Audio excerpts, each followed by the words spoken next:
Gentlemen, thanks for joining us. Coach, can you give us an opening statement about tonight's game? Yeah, pretty straightforward. The team that played better won the game.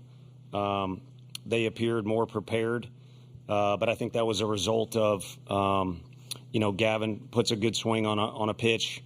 It's kind of the third time in a row he beat our guy that particular way. And then a couple things don't go our way, and it kind of, got emotional there, a little more emotional than it usually does, but for a proper reason with the situation. But again, I think the basics come of, they played better.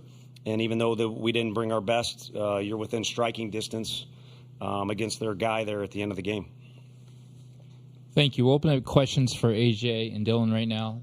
First question over here. Dylan, what did you have working well for you tonight? I would say just kind of breathing and calming down and trusting my guy behind the plate and just really feeling through what he was going through and just trying to match our mindsets up. And I think it worked well tonight. For both players, what gives you confidence that you all will be able to bounce back tomorrow and be prepared by the time first pitch rolls around? AJ, can you answer first? Yeah, for me, the fact that we've done it before. Like, we're not new to this. Obviously, we've got some of the best hitters in the country, so yeah, we've done it before. Yeah, I would say the same, and the guy on the mound for us is proving himself, so. Right down here. AJ, I know this was the second straight third inning that was kind of rocky. Was this similar to Florida State or different, and how did you kind of try to work through that today? I mean, you just kind of keep throwing pitches. I think it was a little different. You just keep throwing pitches.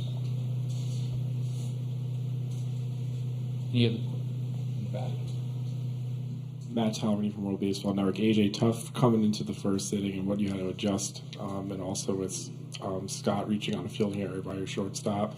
How do you just feel that the defense needs to uphold and limit, 3 errors tonight, and what lies ahead for tomorrow? I mean, it's nothing too serious. It's not that serious. We got to fix the problem or anything. We just got to play the baseball we can play. Any more questions for the student athletes? One more, right down here.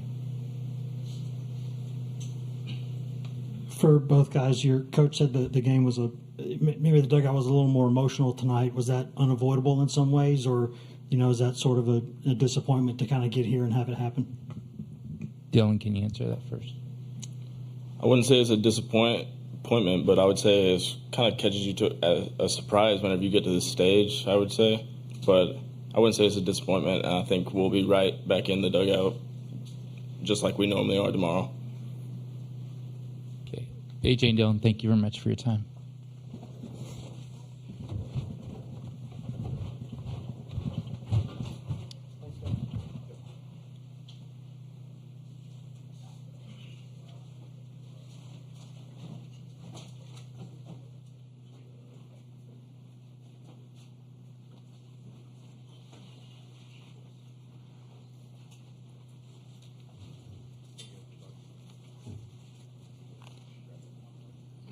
Okay, we'll open up for questions for Coach.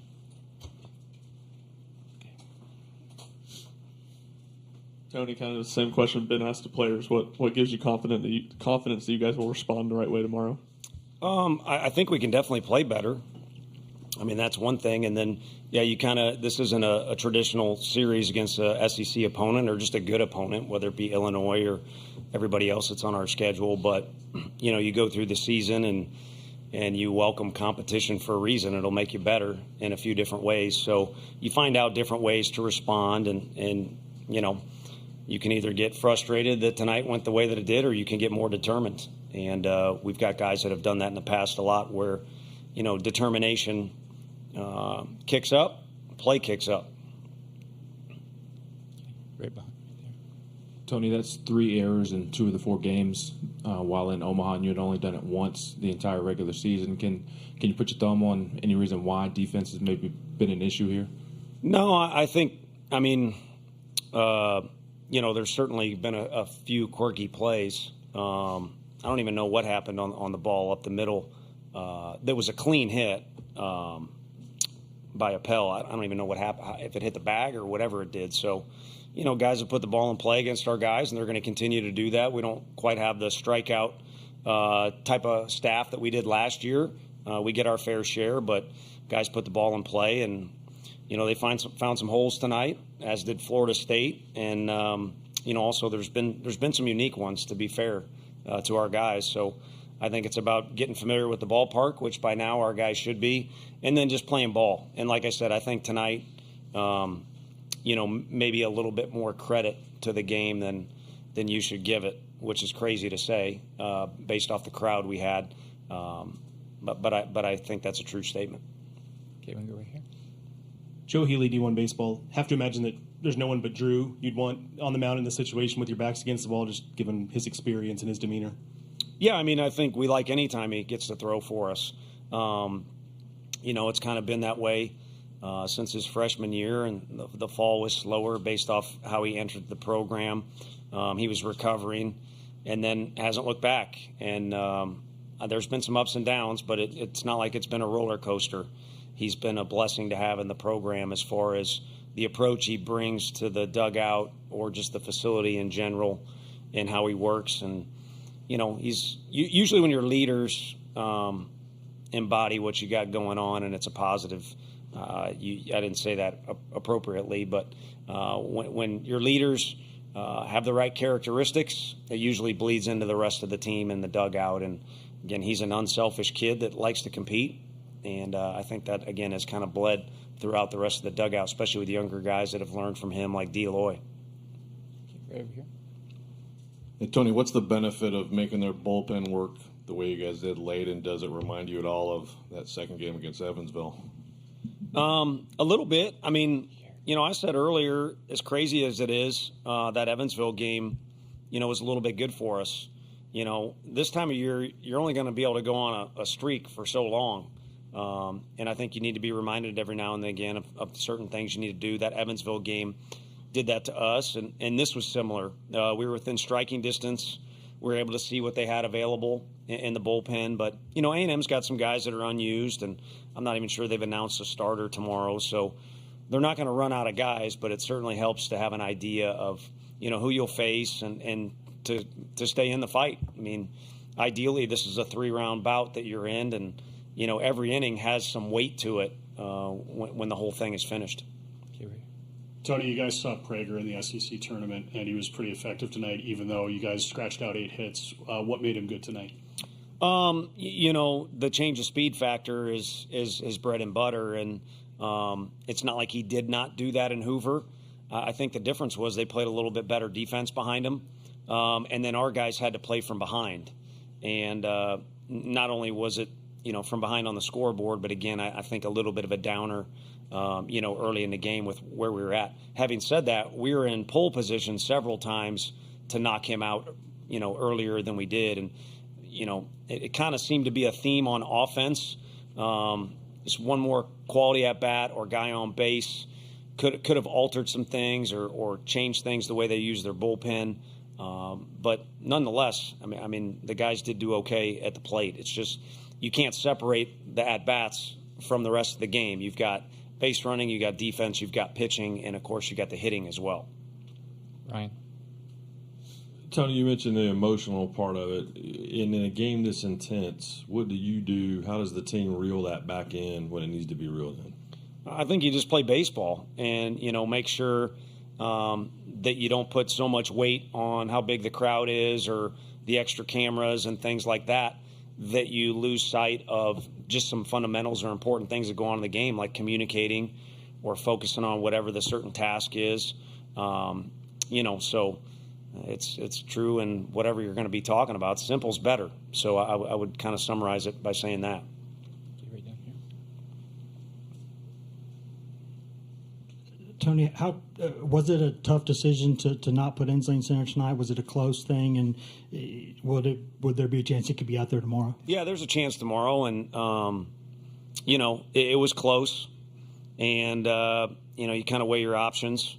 Again, at the very least, where I grew up in Missouri, I had to watch my dad coach. Single elimination is not appropriate for baseball, based off sample size and things like that. So, given the fact, we potentially have 2 or 3 games to play, wasn't too comfortable with the idea of maybe him pushing it after a couple days of non-game action. And of course, he's got the fighter mentality.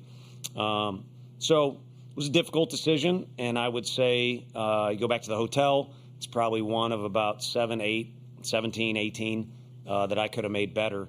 But it's what we did, and didn't work out. We didn't play well enough tonight, but he certainly had some great at-bats. We'll see what he's got going tomorrow.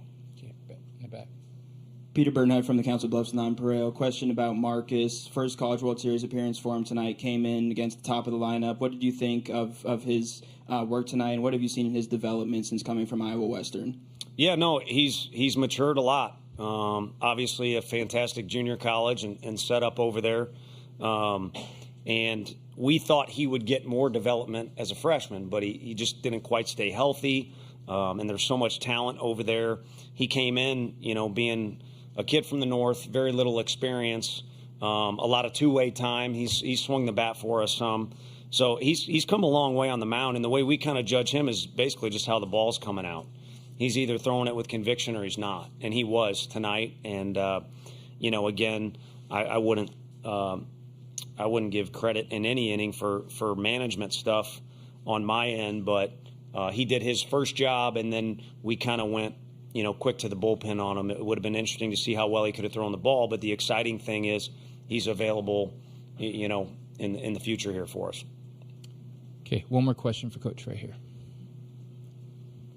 Tony, kind of a big picture thing. When you take in this atmosphere, soaking it in, and tickets are being scalped, and it's, the popularity, and you've talked about it, the popularity of college baseball is undeniable.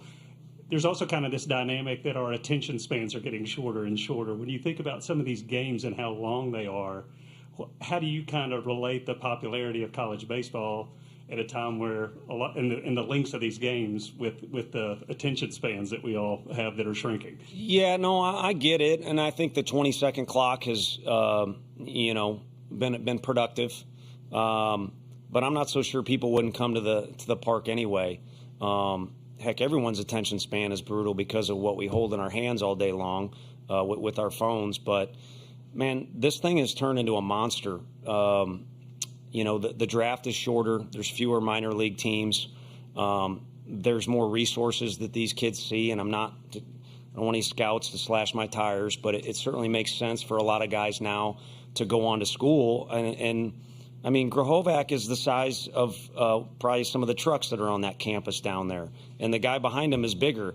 And you look at our infield, not one of those 4 guys looks like an infielder other than Blake Burke, kind of looks like a big first baseman. So, man, these little kids, but also adults, have these guys that, you could go pay a ton of money and watch the Braves play, but you can get right up close to these guys, and they're the next guy on the Braves or the Phillies or whatever it might be. And then you sprinkle in the constant drama all season long that you kind of only get in MLB in the playoffs.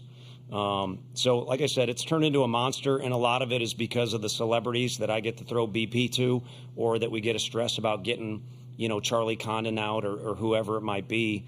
So I think you could make it 2.5 hours. You can make it 4 hours, which if it's a big game, it's probably going to be 4 with the commercials and all that BS. But I think you show up and you have your hot dog, and if you want to have a beverage, you have a beverage, and you yell stuff at me if you're wearing maroon, and the orange people, yell crazy stuff at the other team, and I don't know that you'd want it any other way. Obviously, we'd like to win tonight, but pretty damn good stuff. Unfortunately, we don't get to enjoy it like you guys do. We got to try and do our jobs, and we certainly need to do it better than we did tonight. At least I do. Coach, thank you for your time. Thank you all.